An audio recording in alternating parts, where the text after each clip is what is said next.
Hello, my name is Jaru. Today I'm talking about Deltarune. There will be major spoilers for both Deltarune and Undertale, so please play them both before watching this. First, some context. At the time of recording this, I have written several scripts for several videos analyzing different aspects of Deltarune. Originally, I was going to just do one big video, but the script got too rambling and unfocused due to how many theories I was discussing. As such, I am instead going to do a series of videos instead. Here's a sneak peek of what some of the thumbnails for those videos may end up looking like. As you may have guessed, I have a lot to say about the characters, lore, and plot of Deltarune. Unfortunately, my work ethic is garbage and my passion for video making can run out very easily, so fair warning, it's possible these other videos may never get made. But hey, if this video does well and people seem to enjoy it, that will certainly help motivate me to finish this project. With all that context out of the way, we can finally start the first video in this series.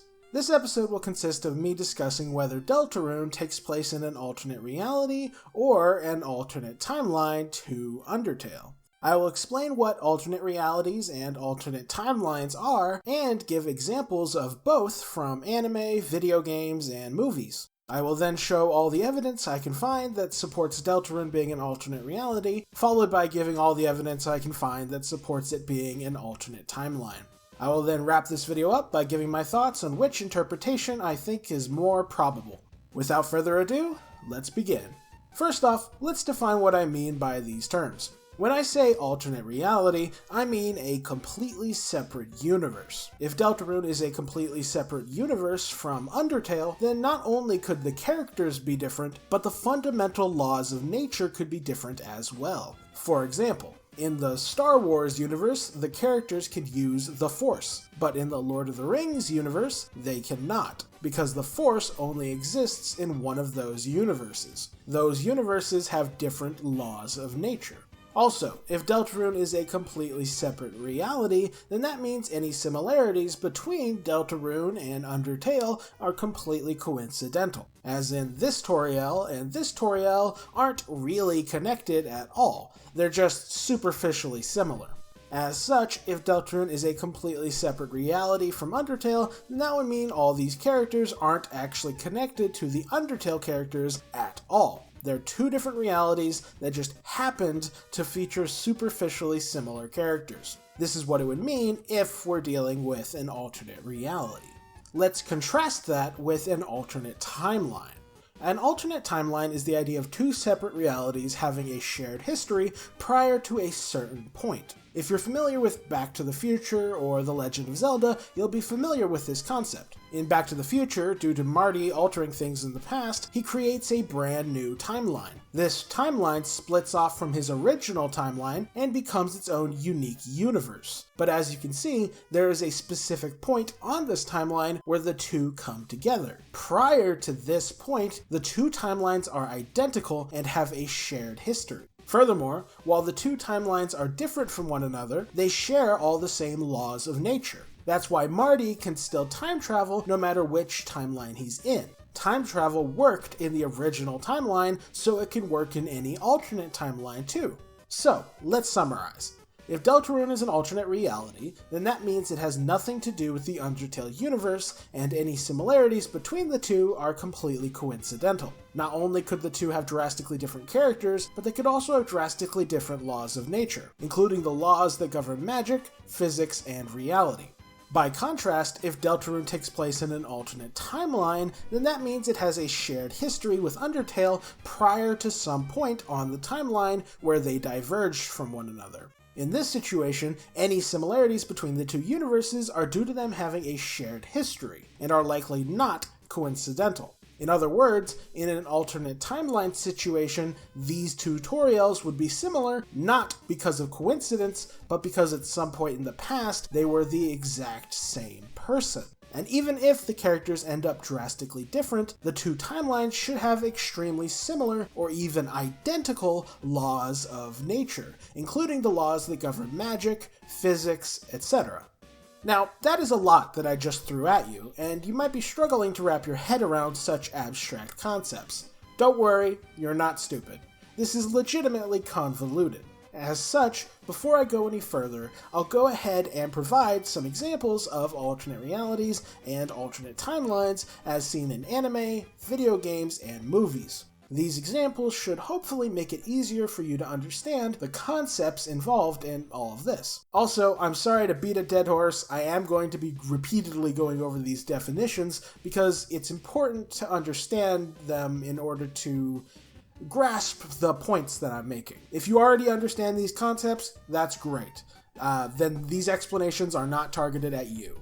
Now let's get on to the examples. Starting with alternate realities, an example of this that I distinctly recall from anime was in the relatively recent series Dragon Ball Super. In that series, there's an arc devoted to the main characters fighting in a tournament against characters from another universe. In that tournament, the heroes encounter this character, named Frost, who looks extremely similar to a previous villain from the series called Frieza. However, despite looking very similar, these characters have absolutely nothing to do with one another. They have completely different families, completely different backstories, and come from completely different universes. The only thing they have in common is really just their appearances and a couple personality traits. In other words, they are superficially similar, but this is by complete coincidence. They have no shared history or ties because they are from alternate realities.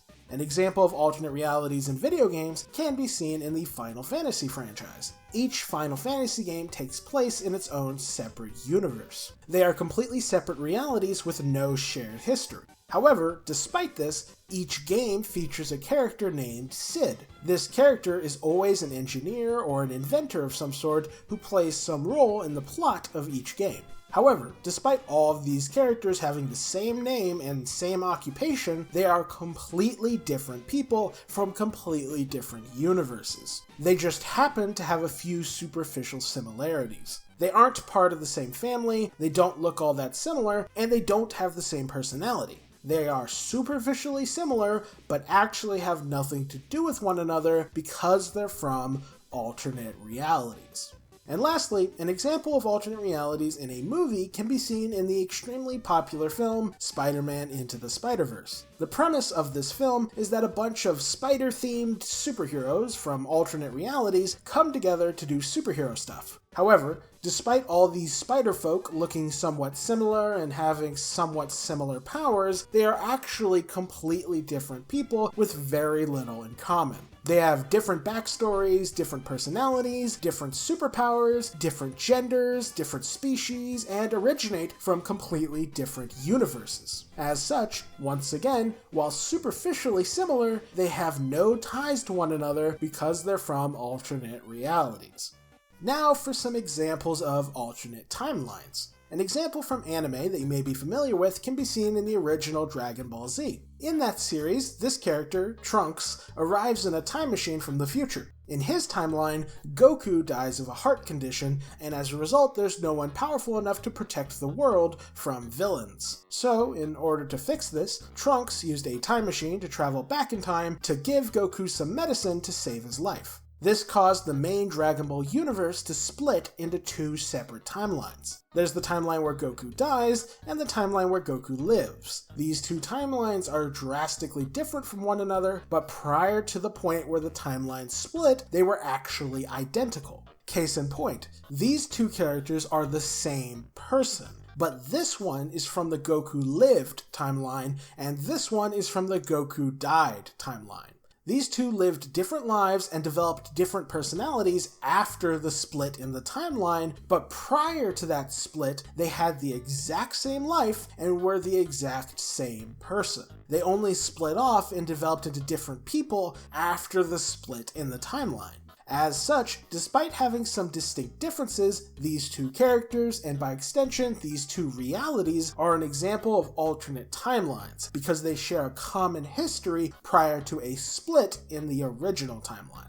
An example of alternate timelines from video games can be seen in the Legend of Zelda series. In the game Ocarina of Time, some time travel shenanigans, which are hilariously similar to what Trunks did in DBZ, result in the timeline splitting twice, leaving us with a total of 3 separate timelines. The Zelda in Ocarina of Time survives and has children in all 3 timelines. As a result, she has grandkids, all named Zelda, in every single timeline, including these 3 Zeldas. However, while all 3 of these characters are descendants of the same original Zelda, each of them is from a separate timeline, and thus they have lived completely different lives and have very different personalities from one another.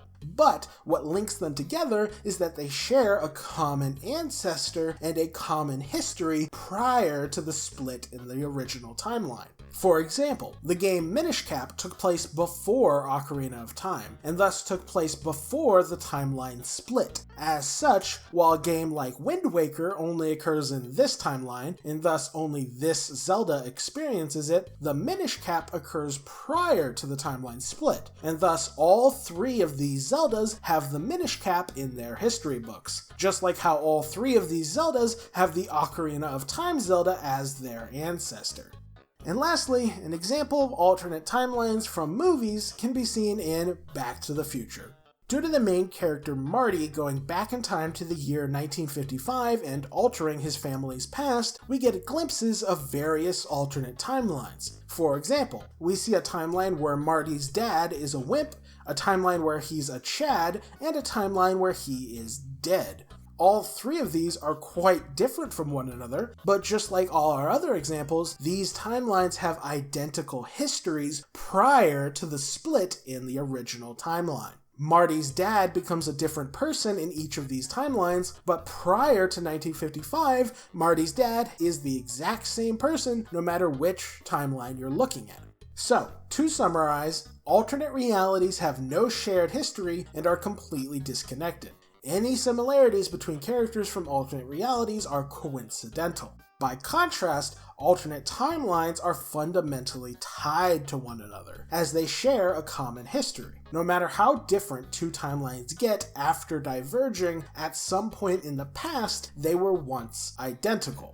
Now, it hasn't been confirmed whether Deltarune takes place in an alternate reality or an alternate timeline. Establishing an answer to this question is extremely important, because if Deltarune is an alternate reality, then that means we can't use Undertale as evidence for theorizing about anything in Deltarune, because alternate realities are not connected. Anything we learned in Undertale about determination, souls, monsters, and so on would have to be thrown out the window when it comes to discussing Deltarune, because alternate realities are not connected and we cannot assume they have anything in common. By contrast, if Undertale and Deltarune take place in alternate timelines, then that means these games have a shared history prior to some point in the past, and thus we can likely deduce a number of things about the Deltarune characters and world using what we know about Undertale. With the definitions and examples out of the way, now we can take a look at all the things that make Deltarune different from Undertale and see whether those differences work better as proof of Deltarune being an alternate reality or as proof of Deltarune being an alternate timeline. The first piece of evidence to discuss are the comments made by Toby Fox himself on the Deltarune Q&A. The first question of note is this one: how does this game relate to Undertale? Is it a sequel? And Toby Fox responds with this: Deltarune's world is a different one, with different characters that have lived different lives. A whole new story will happen. Unfortunately, this answer could apply to both alternate realities and alternate timelines, so this one's a dud.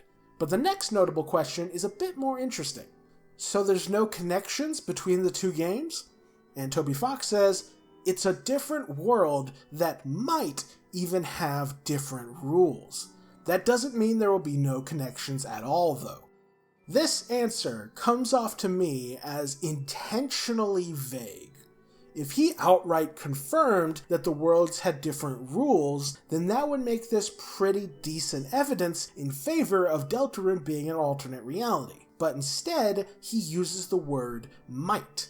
They might have different rules, as in they might have the same rules. Honestly, this seems like Toby Fox is directly acknowledging the question we're trying to answer. To me, this is Toby Fox saying, I know you're curious about whether or not Deltarune is an alternate reality, and I am not going to tell you. As far as I'm concerned, the fact that Toby Fox is being so vague here is absolute proof that the answer to this question is too important to the plot of Deltarune for him to give a direct answer. In other words, if he confirmed one way or another about whether it's an alternate reality, it would spoil something critical about the story. That said, while this first line of his answer is too vague to tell us anything, the second line is interesting. This line is also extremely vague and could be interpreted either way, but unless Toby Fox is intentionally trying to deceive us, the way he phrases this line seems to confirm that there will be some connections between Undertale and Deltarune. And since alternate realities are completely disconnected, that would mean this line is very faint evidence of the two games being in alternate timelines. Of course, that's not much to go off of, and it could be interpreted either way, but as far as direct confirmation from Toby Fox goes, this is all we have right now. The rest of the Q&A, while a good read, doesn't give any more information regarding the nature of Deltarune's universe.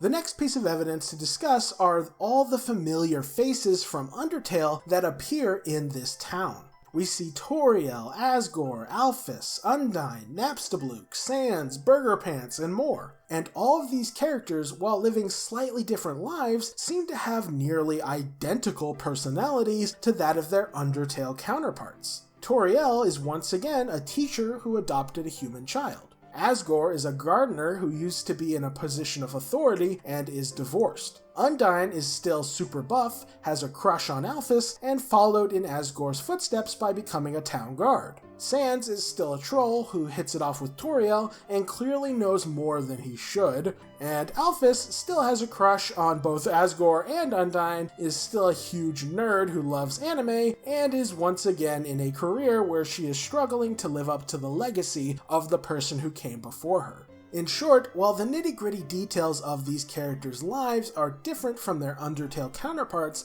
their core characters are completely identical. And that, I think, works better as evidence of this being an alternate timeline than it does of this being an alternate reality. If this was an alternate reality, then that means you'd have to argue that all these characters ended up with nearly identical personalities to their Undertale counterparts by complete coincidence. I could buy that if it was just one character, but we're talking about the entire town. Every single returning character in Deltarune seems like the same monsters we know and love from Undertale. If this was an alternate timeline, then these characters being so similar would make perfect sense, because they're still being born and raised in the same community. The only difference is that some of their surroundings and circumstances are different. In short, these monsters being so similar to their Undertale counterparts works really well as evidence in favor of this being an alternate timeline. That said, there's still a lot more evidence to discuss, so let's keep going. The next piece of evidence is the fact that the monsters are all living above ground. As you know, in Undertale, the monsters were sealed underground after a war with the humans, so the Deltarune monsters being above ground is definitely a pretty significant difference. However, is this proof of an alternate reality or an alternate timeline? Well, if this was an alternate reality, then there's literally endless possible explanations for why the monsters aren't underground. It's an alternate reality, so we wouldn't be able to use Undertale as evidence, which means we'd have no reason to expect the monsters and humans to have any conflict with one another. In fact, we'd have no reason to even question the fact that the monsters are living on the surface. This is just how things are in this reality. Similarly, if this is an alternate timeline, then the monsters living above ground can easily and plausibly be explained. All you'd have to change to make this timeline significantly different is alter how the war played out. You could have the war never happen, you could have the war end in humanity's defeat, or you could have the war end peacefully through diplomacy. All of these changes to the timeline would ensure that the monsters aren't sealed underground, while also keeping the status quo stable enough to explain why all these monsters are so similar to their Undertale counterparts. So, in short, the monsters living above ground could be explained by it being an alternate reality or an alternate timeline. In other words, this piece of evidence is inconclusive. The next piece of evidence is Deltarune's magic. Magic doesn't seem to exist in this reality. There are lots of subtle details that hint at this, but this lack of magic is outright confirmed by Noelle at the end of Chapter 2, when she states that she prefers the Dark World because, quote, everything can be healed with a little spell, which is something she wishes she could do for her father back in the Light World. And this, undeniably, is the strongest evidence in favor of the theory that Deltarune is an alternate reality. Remember what I said before. In an alternate timeline, while there can be significant differences, the core laws of reality are almost always consistent, meaning that magic should exist in Deltarune if it's an alternate timeline. Whereas if Deltarune is an alternate reality, magic not existing would be completely reasonable, as alternate realities are fully capable of having different laws of physics and different laws of magic. However, Deltarune's lack of magic isn't just one more piece of curious evidence to be pondered. No, it is my belief that the lack of magic in Deltarune is the key to unraveling the true story of this game. But that is a topic I will be covering in a future video. For now, let's just say that while there are theories I have that could explain this lack of magic while keeping it in an alternate timeline, it is undeniable that this works far better as evidence of Deltarune being in an alternate reality. The next piece of evidence to discuss is Deltarune's determination. Determination was an incredibly important concept in the story of Undertale, so the fact that it has now been confirmed to exist in the world of Deltarune is extremely interesting. Determination, for those who don't remember, is a power that can be generated by any human or monster that possesses a soul. With enough determination, you gain incredible reality-warping powers. The fact that determination still exists in Deltarune could be used as evidence of this being an alternate timeline, or it could be used as evidence that determination exists in all realities. It's worth noting that in Deltarune, determination is used to create dark fountains, which is a use for determination that we never saw in Undertale. This could be argued to be evidence of Deltarune being an alternate reality in which determination works differently. However, given that determination gives you power over all of reality, and thus has nearly limitless potential in terms of what it can be used for, it could easily be argued that Dark Fountain creation is a power that determination always had. They just never had any reason to use that particular power during the events of Undertale. As such, overall, determination making a return to the plot could be swung as evidence in either direction, but every plot device from Undertale that makes a reappearance in Deltarune is going to work slightly better as evidence of this being an alternate timeline, purely because returning plot devices have to be explained as mere coincidence in an alternate reality scenario, which is obviously not very persuasive. The next piece of evidence to discuss are the dead monsters. What's incredibly noteworthy about this graveyard in Deltarune is that all of the monsters who are buried here are the same monsters who died and became amalgamates in Undertale. This is pretty solid evidence in favor of Deltarune being an alternate timeline, as it's incredibly logical for these monsters to be dead if this is an alternate timeline where the monsters never got sealed underground. In Undertale, the royal scientists were doing research into determination with the goal of using that power to free the monsters in the underground, and one of their experiments with determination is responsible for resurrecting these dead monsters and transforming them into the amalgamates. As such, in a timeline where the monsters were never sealed underground, they would have no reason to perform those experiments, and thus these monsters would have never been resurrected. So, the fact that they're dead here is extremely solid evidence in favor of the alternate timeline theory. By contrast, if we assume this is an alternate reality, then that would require us to assume that the exact same monsters who died during the events of Undertale not only existed in the Deltarune reality, but also all happened to die just like they did in the first game. That is a lot of coincidences to swallow. The only thing that's really notably different in this graveyard is the fact that there's one monster dead who wasn't dead in Undertale, Gerson. And this is a notable enough difference to be its own separate piece of evidence.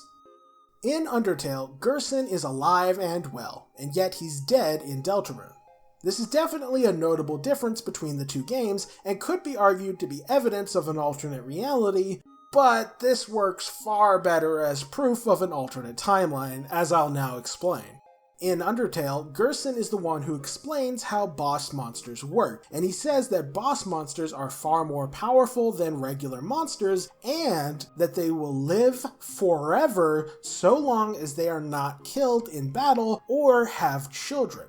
Gerson specifically mentions that boss monsters will only begin aging if they have a child, and that this is the reason why Asgore has managed to live so long. Asgore was the king of the monsters during the war, and he is still the king now, even though hundreds of years have passed. This is because Asgore only had one child, who sadly passed away. Since his child was dead, Asgore stopped aging. What's extremely interesting is that Gerson is specifically noted for being one of the only monsters to have fought in the war alongside Asgore and still be alive today.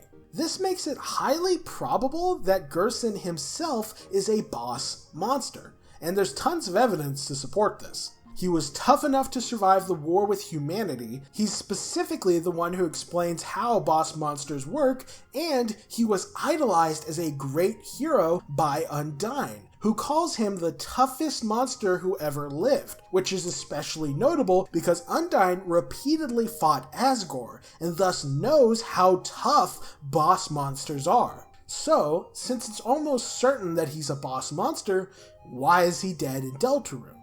Simple. Boss monsters begin aging and eventually die if they have children. And who do we meet for the first time in Deltarune?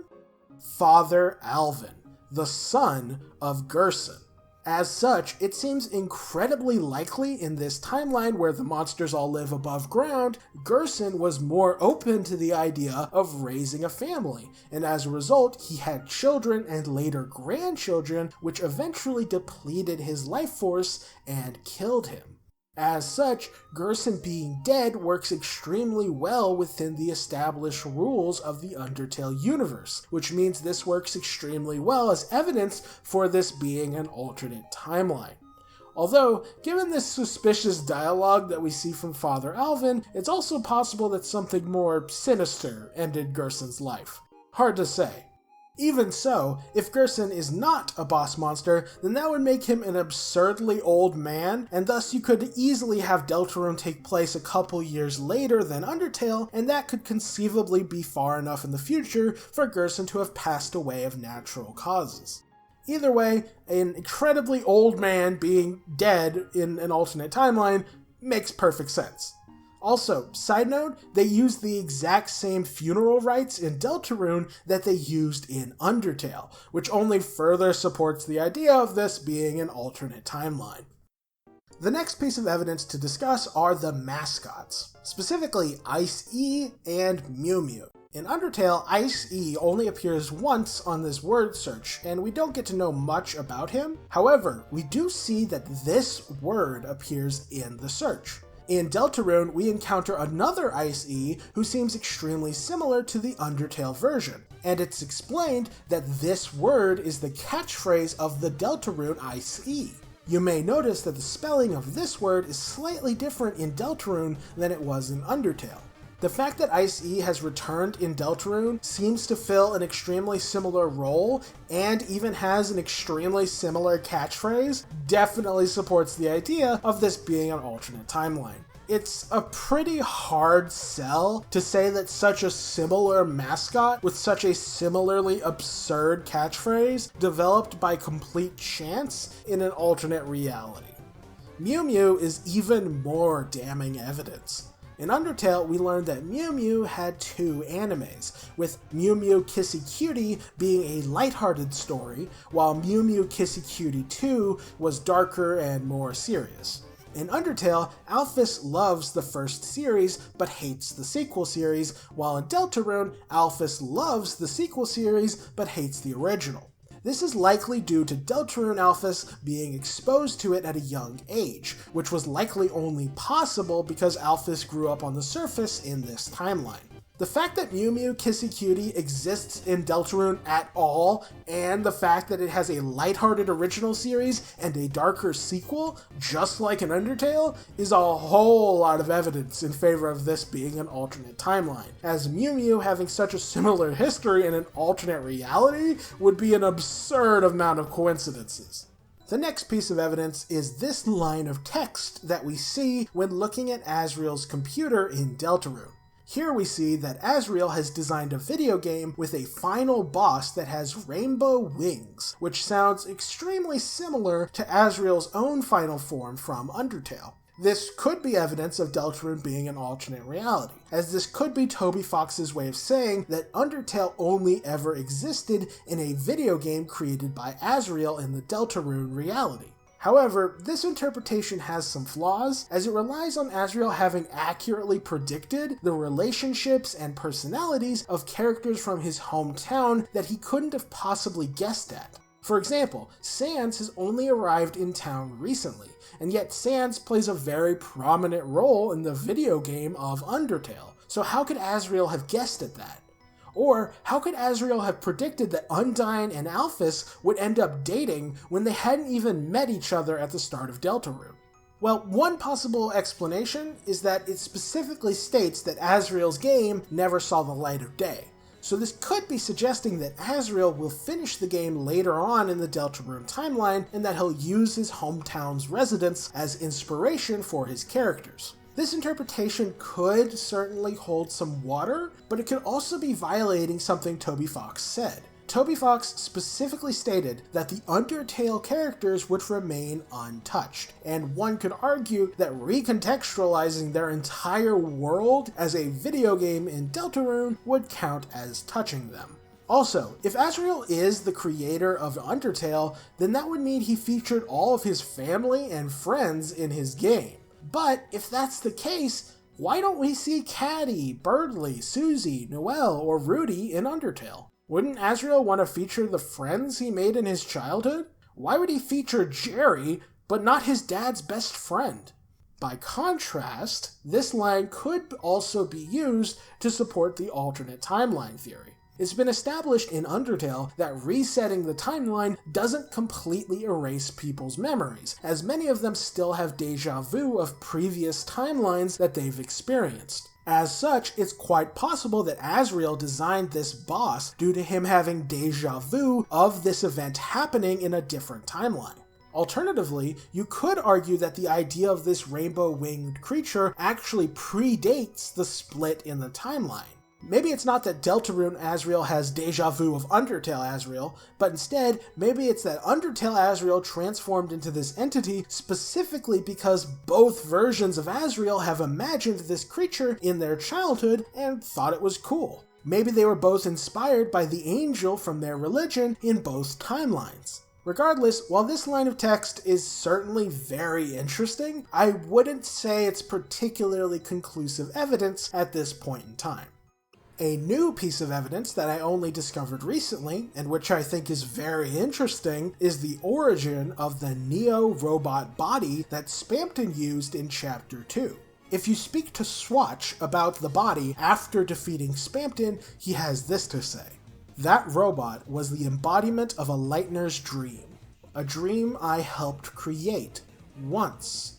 Splashing color from the motion of their hand, the Lightner filled it with their own hope, giving it an incredible power. But, in the end, nothing ever came of it, and it was left in the basement with the rest of the corrupted data. The most likely theory regarding who that Lightner was is the ghost that became Mettaton in the Undertale timeline, who you can speak to at this house in Deltarune. Needless to say, the existence of Neo works exceptionally well as evidence for the alternate timeline theory. In Undertale, Mettaton's dream was to one day have this body, and he was able to make that dream a reality thanks to him meeting Alphys at a human fan club. They became friends, and as a result, Alphys ended up building Mettaton's dream body. However, Alphys was only able to do that because she was the head scientist and was in charge of researching determination. It was because of that that she had access to all the tools necessary to help Mettaton. As such, in a timeline where the monsters were never sealed underground, none of these events could have taken place. Alphys would have no reason to start a human fan club, and thus would never befriend Mettaton. Furthermore, the research Alphys was doing was only being pursued because the monsters thought it would help them escape from the underground. So, since the monsters are all above ground in Deltarune, there's no need for a head scientist, nor is there any need for that research to be done. And thus, Alphys had no means of creating a robot body for Mettaton. As such, in the Deltarune timeline, just like Swatch said, Mettaton's dream was never made real, causing him to remain a depressed recluse hiding away from the world. Honestly, this is one of the strongest pieces of evidence in favor of Deltarune being an alternate timeline that I've seen, as the evidence just works way too well. The last major piece of evidence that I think warrants discussion is none other than Sans. In Undertale, it's pretty much confirmed by Sans that he's not from the Undertale universe. He explicitly states that he has given up on returning to the place he comes from, and he specifically clarifies that he's not talking about the surface world. If it's not a place that can be reached physically, then that can only mean he wants to reach a place in a different universe. This broken down machine in his workshop is likely the vehicle he used to reach the Undertale reality in the first place. However, while it's pretty much indisputable that Sans is from a different universe, the question remains: is Sans from an alternate reality or an alternate timeline? I think the answer to this question is important, because if Sans is from one or the other, then that would mean Undertale itself was giving foreshadowing about the nature of Deltarune, and that could be very strong evidence in favor of one of these theories. In fact, people are so cognizant of Sans being from a different world that some folks have already theorized that the Sans in Deltarune is literally the same Sans from Undertale. So, which theory does Sans support? Well, at this point in time, it seems extremely probable that Sans is not from an alternate reality, and is from an alternate timeline, and there's plenty of evidence to support this. He specifically mentions that he has access to technology that lets him keep track of alternate timelines. He explicitly discusses with the player that he understands how their time-manipulating powers work. He even has a special code word and a super special code word that he gives to time travelers so as to troll them specifically. Hell, he's so experienced with time travel that he can tell how many times a time traveler has fought him just from reading their expression. If that doesn't prove he's got tons of experience crossing between timelines, then I don't know what would. I could go on and discuss various smaller details, but I think I've covered the most important evidence. In the debate between alternate reality and alternate timeline, most of the evidence seems to lean towards Deltarune being an alternate timeline. The comments from Toby Fox hint towards the games being connected. The returning characters are nearly identical to their Undertale counterparts. Determination returning as a mechanic adds further connection between the two realities. The Amalgamates being dead in a timeline without determination experiments makes too much sense. Gerson being dead makes perfect sense, given that a more peaceful timeline would lead to him being more comfortable with raising a family, and thus his life force as a boss monster would naturally be depleted. The mascots, who likely originated from the human world in Undertale, still exist in Deltarune and are nearly identical, suggesting these worlds are far more similar than they are different. The existence of the Neoform as a dream that was never realized makes perfect sense for a timeline where the monsters were never sealed underground. And lastly, Sans already introduced the concept of alternate timelines in Undertale, so it makes perfect sense for Toby Fox to expand upon that concept in the sequel. Some of the evidence is largely neutral and doesn't strongly support either side, such as the fact that the monsters are currently living above ground, or the fact that Asriel designed a rainbow-winged boss monster. These could work in either theory pretty effectively. And lastly, the one and only notably strong piece of evidence that supports the alternate reality theory is the absence of magic in the Deltarune world. However, as notable as the lack of magic is, all the evidence that supports the alternate timeline theory is more than enough to give it a substantial edge in this debate. As such, if you subscribe to the alternate reality theory, your argument consists of this. The lack of magic in the Deltarune world, a mechanic that was so prominent in the previous game, is evidence of this reality being fundamentally separate from Undertale, and all the similarities between the two are simply coincidental and exist purely for thematic purposes. On the flip side, if you subscribe to the alternate timeline theory, your argument consists of this. The substantial quantity of similarities between the worlds of Deltarune and Undertale is too much to write off as simple coincidence. Many of these differences function far too effectively as a consequence of this being an alternate timeline for it to be interpreted any other way. The fact that Undertale itself heavily discussed and explored the concept of alternate timelines shows that the concept was already established in this franchise, whereas alternate realities have never been brought up once. Now, keep in mind, neither of these theories have been confirmed at this point in time, and both have at least some evidence supporting them, so feel free to believe whichever one you prefer. However, for the purposes of this video series, and for the purposes of my future theories, I will be working off the assumption that Deltarune is an alternate timeline. I could be wrong, of course, but I find the evidence supporting that theory far more compelling, and also, to be blunt, far more interesting. I'm not saying it would be bad writing for Deltarune to be an alternate reality, but I do think that I personally would enjoy Deltarune more if it was an alternate timeline, as that would prove that it is connected to Undertale, and Undertale was my favorite game of all time. That may just be some bias on my part, but I also do sincerely think this interpretation is simply more plausible given the evidence we've seen thus far. And with that, I think we can conclude today's video. In the next video, I'm going to be discussing exactly what the Undertale timeline consisted of and how we could use that timeline to predict key details about Deltarune's timeline. I will also do my best to answer the question of, who is Chris?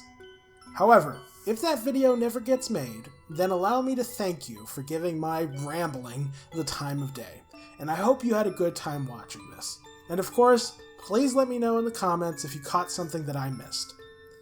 Like if you enjoyed the video, comment if you've got something to say, subscribe if you want to see more, and as always, have a fantastic day.